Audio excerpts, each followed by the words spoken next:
성경 말씀은 다니엘서 1장 1절부터 2절 말씀입니다. 다니엘서 1장 1절부터 2절 말씀 찾으신 줄 알고 봉독해 드리겠습니다. 유다왕 여호야김이 다스린 지 3년이 되는 해에 바벨론 왕 느부갓네살이 예루살렘에 이르러 성을 에워쌌더니 주께서 유다왕 여호야김과 하나님의 전 그릇 얼마를 그의 손에 넘기심에 그가 그것을 가지고 시날 땅 자기 신들의 신전에 가져다가 그 신들의 보물 창고에 두었더라. 아멘. 오늘부터 살펴볼 말씀은 다니엘서입니다. 다니엘서를 통해 살펴보고자 하는 이유는 지금 우리가 살아가는 시대와 너무나도 닮은 점이 많기 때문입니다. 바벨론 포로기라는 큰 혼란과 혼돈의 시기를 겪으며 그들에게 있어서 신앙의 본질이 흐려지는 시대와 그리고 또한 코로나로 인하여 교회가 탄압받고 우리의 신앙의 뿌리가 흔들리는 시대가 바로 비슷하기 때문입니다. 앞으로 살펴볼 다니엘서를 통해 신앙의 본질과 그리고 우리가 바라보아야 하고 앞으로 전개될 하나님의 나라에 관한 소망을 바라보는 그러한 시간이 되었으면 좋겠습니다. 먼저 오늘 첫 시간으로 다니엘서 1장 1절에서 2절 말씀은 예전에도 한번 제가 설교한 적이 있습니다. 지난번에 설교는 1절과 2절이 각각 인간의 역사적인 관점과 하나님의 관점으로 역사를 보는 시각이 다르다는 것을 중심으로 살펴보았습니다. 그러나 오늘은 다니엘서의 큰 그림을 그리는 밑그림으로서 조금 더 자세하게 1절과 2절을 살펴보고자 합니다. 다니엘서의 시대적 배경은 예수님께서 태어나시기 그러니까 한 BC 한 600여 년 전경의 일입니다. 아수르라는 중동 지역에 패권을 쥐고 있는 그 나라가 주변의 약소국들을 규합하면서 중동의 새로운 강자로 떠올라 그리고 중앙 집권 체제를 이룰 때였습니다. 지금으로 보면 이라크 북부 지역과 시리아 북동쪽쯤 되는 지역입니다. 아수르 혹은 아시리아라는 이 나라는 아주 혹독한 통치를 하였습니다. 뿐만 아니라 자신들을 거역하는 세력에 대해서는 자신들이 장악해서 점령했던 그 약소국에 대해서만큼은 아주 잔인하게 짓밟는 정책을 하였습니다. 이러한 아수르의 손에 북이스라엘도 어쩔 수 없이 BC 721년경에 멸망하고 말았습니다. 그 결과 북이스라엘의 사람들이 어떠했는지 구태여 확인하지 않아도 그들의 삶은 아주 비참하고 처참하게 되었다는 것을 알 수 있었습니다. 당시 전쟁에서 진 나라는 이긴 나라의 종이나 노예가 된다는 그러한 의미였습니다. 언제까지 하면 종살이가 끝난다, 언제까지만 하면 풀려난다, 이러한 기한이 있는 것이 아니라 자신은 물론이고 자신의 대를 이어서 자식의 자식의 자식까지 한도 끝도 없이 종살이의 노예 생활을 하는 것이었습니다. 영원히 노예로 살아야 한다는 것을 의미했습니다. 다행이라고 해야 할까요? 북이스라엘이 멸망한 것을 본 남유다는 아수르의 봉신국을 자처하여 겨우 명맥을 유지할 수 있게 되었습니다. 북이스라엘이 멸망하는 것을 보고 남유다는 그럼 우리가 저들 밑으로 들어가면 되겠구나, 우리가 당신들 섬기겠습니다 라고 하면서 겨우겨우 나라의 명맥을 유지하였습니다. 그러나 영원할 것 같았던 그 아수르가 쇠락의 길에 접어들게 되자 아수르의 속국으로 지내던 수많은 약소국들 내에서 민족주의가 일어나게 되고 독립을 외칠 때에 새로운 중동의 패권, 패왕으로 등장하기 시작했는데 그게 바로 바벨론이었습니다. 느부갓네살이라는 젊은 왕을 앞세운 바벨론은 메소포타미아 지역의 우루 지역을 넘어 아수르 지역으로 진격하게 되었습니다. 이와 비슷한 시기에 이집트는 이전에 자신들이 통치하던 중동 지역을 다시 되찾고 싶은 욕구가 생겼습니다.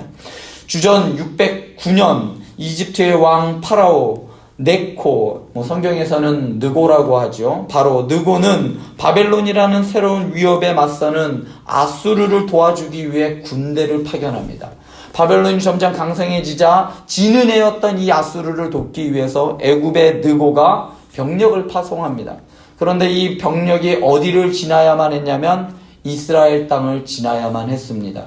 이스라엘의 지중해 인근의 해변길을 따라야만 갈 수 있었기 때문에 이 애굽 왕 느고는 요시야에게 우리의 가는 길을 비켜달라고 합니다. 그런데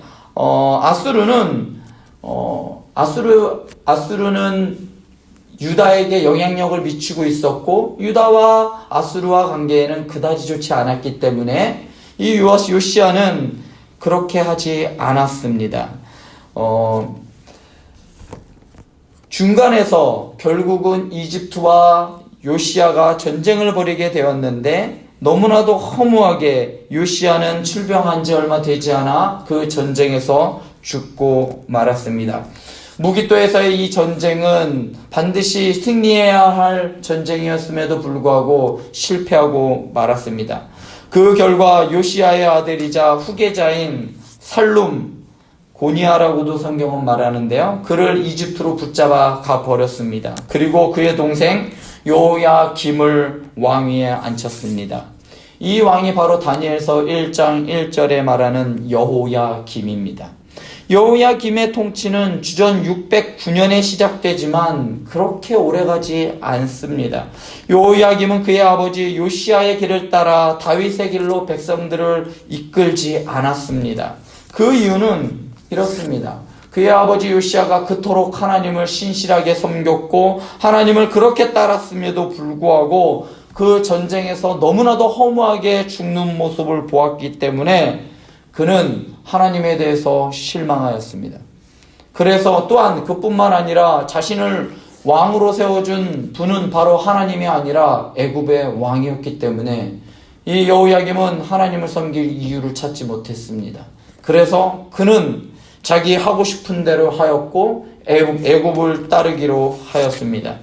이러한 여호야김에게 하나님께서 예레미야 선지자를 통해 애굽의 도움을 청하는 자는 화 있을 것이며 애굽을 섬기지 말고 바벨론에게 항복해야 이스라엘과 여호야김 자신이 살 것이라고 예언하였습니다. 그러나 여호야김은 예레미야를 가두고 애굽의 말과 병거를 의지하였습니다. 이렇게 남유다를 복속시킨 이집트는 북상하는 바벨론과 아수르를 놓고 일전을 치르게 되는데 이 전쟁에서 이기는 나라가 아수르와 또한 팔레스타인 전 지역을 맹주로 우뚝 쓰게 되는 아주 중요한 일전을 치르게 됩니다. 주전 605년 길가미스라는 곳에서 벌어진 이 일전에서 결국 바벨론이 승리하게 되어 메소포타미아와 서아시아 전체를 지배하는 세력이 되었고 그 후 약 70년 동안 바벨론은 이 중동 지역을 장악하고 있는 다스리는 맹주로서 서게 되었습니다. 갈그미스에서 승리한 느부갓네살은 바로 남하를 하게 되어 애굽의 속국이었던 남유다, 그러니까 예루살렘을 포기하고 항복을 받아내었습니다. 그때 항복하고 그때 받아들인 그 사람들 중에 몇몇을 바벨론으로 끌고 갔습니다. 그런데 그 중에 포함되어 있던 사람들이 바로 다니엘과 세 친구들입니다. 그런데 문제가 생겼어요. 어떤 문제냐면 주전 597년 여호야김이 바벨론에 반란을 일으킵니다. 이를 진압하기 위해 느부갓네살이 예루살렘으로 오는 도중에 여호야김이 무슨 이유에선지 모르게 그만 죽고 말아요. 그래서 여호야김이 왜 죽었는지 살해되었는지 그 이유는 잘 분명하게 나타나진 않지만 결국 여호야김의 뒤를 이어 급하게 그의 아들 여호야긴이 왕이 되어 바벨론에 항복하게 되어 결국 멸망은 막을 수 있게 되었습니다. 그렇지만 자기 자신은 바벨론으로 포로로 끌려가 유배를 가게 되었습니다. 이것이 바로 제1차 유배입니다. 이 유배길에 에스겔이 포함되어 있었습니다. 느부갓네살은 시드기야를 예루살렘의 왕으로 세웠지만 그는 10년 후 예레미야의 경고를 무시하고 애굽을 의지하여 반란을 일으키고 말았습니다. 이에 분노한 느부갓네살은 군대를 끌고 와서 예루살렘을 약 18개월 동안이나 1년 반 동안이나 애워싸고 그것을 풀어주지 않았습니다. 1년 반 동안 그곳에서는 어떠한 현장이 발견됐냐면 바로 지옥과도 같은 현장이 되었어요. 가뭄이 왔고 기근이 왔어요. 그 안에 성내에 먹을 것이 아무것도 없게 되었어요. 죽은 사람을 뜯어먹는 경우가 생겼고 거기에선 정말 그 아비규환의 상태가 1년 반 동안 있었음에도 불구하고 바벨론의 왕 느부갓네살은 예루살렘을 충분히 함락시키고도 남을 힘이 있었지만 그대로 두었습니다. 1년 반 동안 무슨 일이 벌어지나 아무도 들어가지 못하게 하고 그것을 철저하게 봉쇄하여 결국엔 1년 반 후에 그 성의 벽을 뚫고 들어가서 봤을 때 그곳은 그냥 처참함 그 자체였습니다. 그리고 나서 그곳의 모든 것을 다 잿더미로 만들어 버렸습니다. 닥치는 대로 사람들을 다 죽였고 눈에 보이는 것들이라는 싹 다 아무것도 남기지 않았습니다. 그리고 시드기야를 비롯해 수많은 사람들을 포로로 끌러갔습니다. 남겨둔 사람은 가장 가난하고 약했던 사람들, 병자들, 이러한 사람들만을 그 땅에 남겨두었습니다. 그리고 결국 그들마저도 자신이 살던 그 땅을 버리고 이집트로 도망가게 되었습니다. 이 사건은 구약 성경에서 가장 충격적인 사건으로 남아 있습니다. 예레미야 애가는 이때의 무서움과 공포가 얼마나 컸는지 1년 반 동안 그 성 안에서의 그 아비규환의 상태가 얼마나 두려웠고 바벨론의 이 느부갓네살이 얼마나 혹독한 정치를 펼쳤는지 예레미야 애가서는 아주 그 구구절절 그 말씀 하나하나를 얼마나 두려웠는지 단어 하나하나 그것에 기입하여 그 장면을 표현하여 주었습니다. 그렇다면 왜 이러한 일이 일어났을까요? 이 모든 일들의 원인은 무엇일까요? 그에 대한 해답을 다니엘서 1장 2절은 주께서 넘기심에 라는 말에서 찾아볼 수 있습니다. 지금까지 구구절절이 다니엘서의 배경을 길게 설명한 이유는 이 배경을 알아야 오늘 말씀에 참 의미가 드러나 보이기 때문입니다. 우리는 결국 하나님이 하셨다는 것을 알고 있습니다. 구약의 모든 예언서에서 언급하듯이 하나님께서 그의 백성들에게 하신 일이라고 보는 것이 우리는 알고 있어요. 분명하게 언급되어 있기 때문입니다. 하지만 당시 이스라엘 사람들은 어땠을까요? 당시 이스라엘 사람들에게는 하나님의 말씀인 이 성경이 없었습니다. 이것을 알려주는 예언서가 없었어요. 그들은 현재 자신들에게 일어나는 일들이 온통 이해할 수 없는 일들이었습니다. 이스라엘의 하나님이 어떻게 그의 백성들이 이러한 취급을 받도록 그냥 내버려 둘까?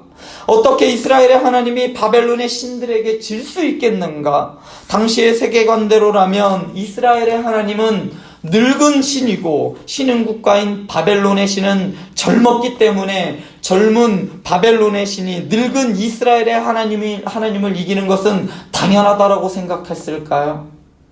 아니면 예레미야의 주장대로 이스라엘의 하나님께서 자신의 백성들을 바벨론의 손에 넘겨주셨다는 것이 이것이 과연 의로워 보입니까?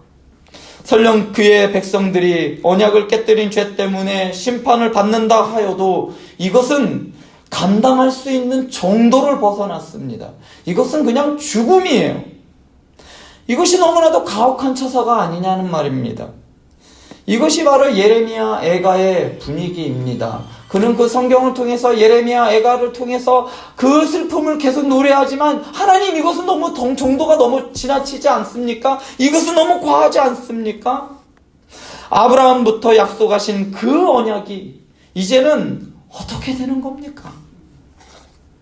창세기 12장 1절에서 3절에서 하나님께서는 이스라엘 백성들을 통해 하나님의 복을 열방의 다른 민족에게 흘러가게 하는 축복의 통로로 만들기 위해 불러주셨습니다. 또한 이스라엘의 하나님, 아브라함의 하나님, 이삭의 하나님, 야곱의 하나님이라는 이 말씀은 바로 하나님이 아브라함에게 하셨던 그 언약을 야곱에게도 이삭에게도 흘려보내신다는, 그리하여 이스라엘 전역에 그 하나님의 약속을 지키신다라는 그 언약의 신실하신 하나님을 나타내는 말씀인데, 이제는 하나님께서 그 언약을 잊으셨는 건가요? 이제 하나님은 그것을 지키지 않는 걸까요? 왜 이 언약은 깨져버린 걸까요? 이 질문은 당시 예언자들이 가장 힘들어했던 질문입니다. 왜 이런 우리 혹독한 일이 우리에게 일어났습니까?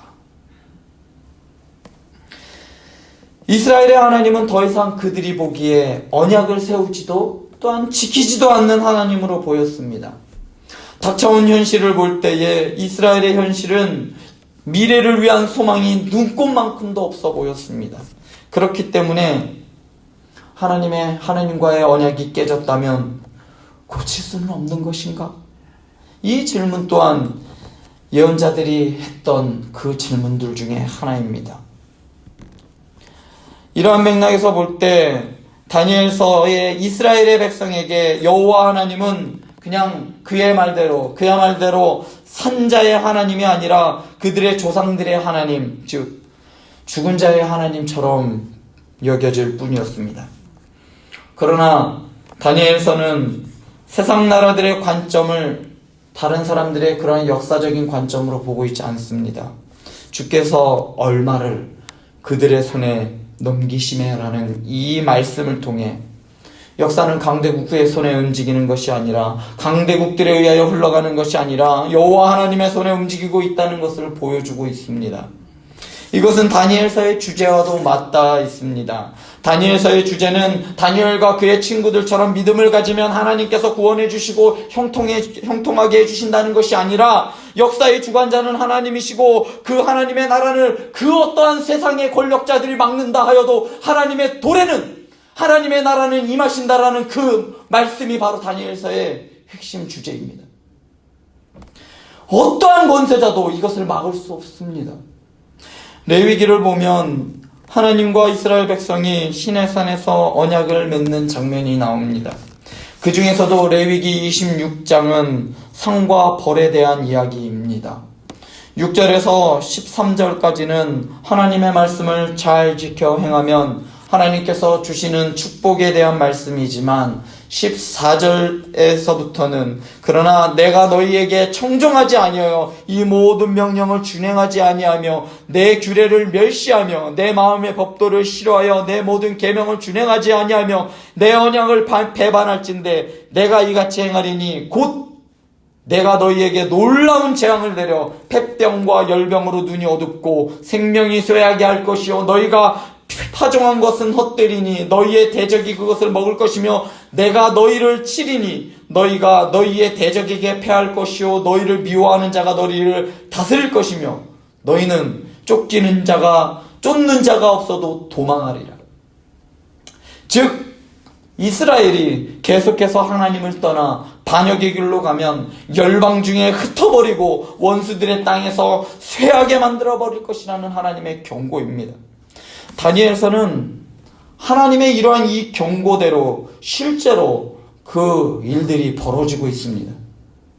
구체적으로 말씀드리자면 이사야는 그 히스기야 왕이 아수르 문제를 대처하기 위해 바벨론의 무로닥 발라단과 동맹을 맺고 그의 정치, 군사적 연합을 꾀하였을 때 하나님께서 이사야 선지자를 히스기야 왕에게 보내 꾸짖으셨습니다. 이사야 39장 6절에서 7절을 보면 이러한 경고가 나옵니다. 보라, 날이 이르리니 내 집에 있는 모든 소유와 내 조상들이 지금 오늘까지 쌓아둔 것이 모두 바벨론으로 옮긴 바 되고 남을 것이 없으리라. 여호와의 말이니라. 또 내게서 태어날 자손 중에서 몇이 사로잡혀 바벨론 왕궁의 환관이 되리라 하셨나이다 하니, 하나님께서의 경고입니다. 이제 레위기 26장과 이사야 39장의 말씀대로 이스라엘을 바벨론의 느부갓네살이 포위하여 결국 왕과 많은 사람을 포로로 끌고 가고 말았습니다. 이스라엘은 아직도 깨닫지 못했습니다. 시내산의 언약과 그리심산과 에발산의 언약과 저주가 실현되는 것을 보고 이사야서 39장의 이사야를 통한 경고가 현실이 되는 것을 보고 그럼에도 불구하고 그들은 깨닫지 못했습니다. 하나님의 저주가 하나님의 징계가 실현이 되는 길에 바로 하나님의 축복과 구원의 길이 열려 있다는 것을 알지 못했습니다. 하나님께 범죄하여 이방인들과 간음한 이스라엘을 징계하시는 하나님은 하나님께 회개하고 돌아오는 이스라엘에게 그 또한 약속하신 대로 축복을 선언하신다는 것을 그들은 깨닫지 못했습니다. 여러분들의 삶에 모든 일이 술술 잘 풀릴 때만 하나님께서 여러분들을 함께 하신다는 것이 아니라 여러분들이 막힐 때에도, 여러분들이 힘든 경험할 때에도 하나님은 여러분들과 함께 하십니다. 이스라엘 백성들이 바벨론의 포로기 가운데 있어 그들이 그 고통 가운데 있음에도 불구하고 하나님께서는 하나님의 말씀대로 되었다라는, 하나님의 말씀이 현실로 이루어졌다라는 것을 강조하고 있는다는 말씀이에요. 그러니까 하나님께로 돌아오면 하나님께서는 반드시 회복시키시겠다는 이 말씀 또한 신실하게 이루신다는 말씀입니다. 축복을 말씀하실 때 저주를 말씀하신 이유는 바로 하나님을 사랑하고 그 뜻대로 행할 때에 하나님의 그들의 유업이 될 것이지만 하나님을 버리고 우상을 섬길 때에 하나님의 저주가 임한다는 것을 알려주시기 위함이었습니다. 결국 이스라엘이 바벨론의 포로가 되고 고통받는 것은 그들의 조상의 죄로 인함이라고 열왕기서와 역대기 기자는 말해주고 있는 것입니다. 아주 간단합니다. 다시 하나님께 돌아가면 되는 것입니다. 그런데 여기서 놀라운 점이 하나 있습니다. 그것은 하나님이 비천하게 그분의 주도권을 행사하고 계신다는 겁니다. 주께서 여호야김과 하나님의 전 그릇 얼마도 느부갓네살의 권세에 넘기심에 그것을 바벨론으로 가지고 가서 자신들의 신들의 신전에 두었습니다. 실제로는 그 신들의 창고에 넣어두었습니다. 이 일은 고대 근동 지역에서는 신과 민족의 운명을 같이 보고 있었습니다. 그래서 주변 나라에서 이스라엘의 여호와가 바벨론의 신에게 졌다라고 비아냥거렸고 비웃었습니다. 이러한 사상은 초기 이스라엘 역사를 기록하고 있는 사무엘상 5장 1절과 2절에 아주 잘 드러나 있습니다. 블레셋이 이스라엘과의 전투에서 하나님의 궤를 빼앗아 그들의 신전 안 다곤 신상 옆에 두었을 때 이러한 행동이 무엇을 의미하는지 사무엘 기자는 따로 이야기할 필요가 없었습니다. 이것은 여호와가 승리자 다곤에게 굴복했다는 의미였습니다. 그러나 아침에 다곤 신상이 하나님의 궤 앞에 넘어져 있는 것을 발견했을 때 그 의미는 역전되었습니다. 하나님이 굴복한 것이 아니라 다곤이 여호와 앞에 엎드려진 것입니다. 어째서 여호와께서 그의 그릇을 바벨론 제국에 넘기셨을 때 이것이 사람들에게 어떻게 보여주실지 하나님께서는 아셨습니다. 사람들이 얼마나 하나님을 비웃을지, 그의 이름을 얼마나 비웃을지 하나님께서는 아셨습니다. 이 교도들은 모든 복의 근원이 마르둑이라고 하면서 그의 신을 찬양하였습니다. 그러나 여호와께서는 그들의 백성들을 일깨워 줄 수만 있다면 기꺼이 이러한 수치마저도 이러한 수치를 당하기까지 마다하지 않으셨습니다. 너희들이 바른 길로만 갈 수 있다면 내가 그 수치쯤이야 감당하리라. 하나님의 의지였습니다.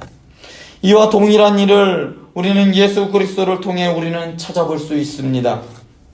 빌립보서 2장 6절과 8절을 보면 그는 근본 하나님의 본체이시나 하나님과 동등됨을 취할 것으로 여기지 아니하시고 오히려 자기를 비워 종의 형체를 가지사 사람들과 같이 되셨고 사람의 모양으로 나타나사 자기를 낮추시고 죽기까지 복종하셨으니 곧 십자가에 죽으심이라.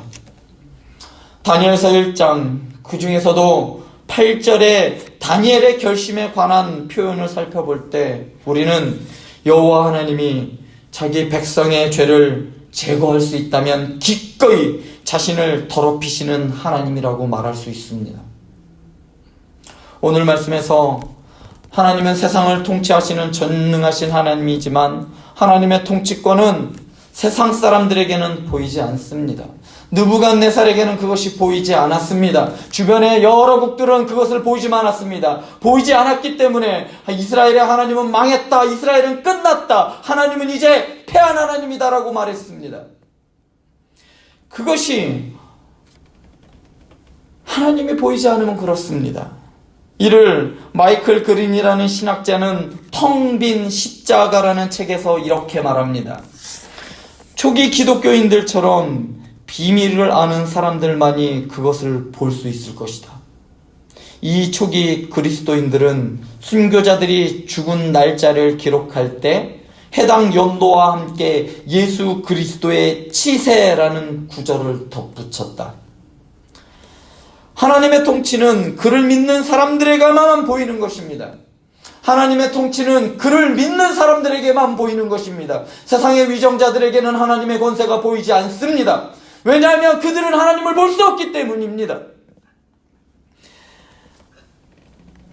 코로나로 인해 참 살아가기 어려운 시기가 되었습니다.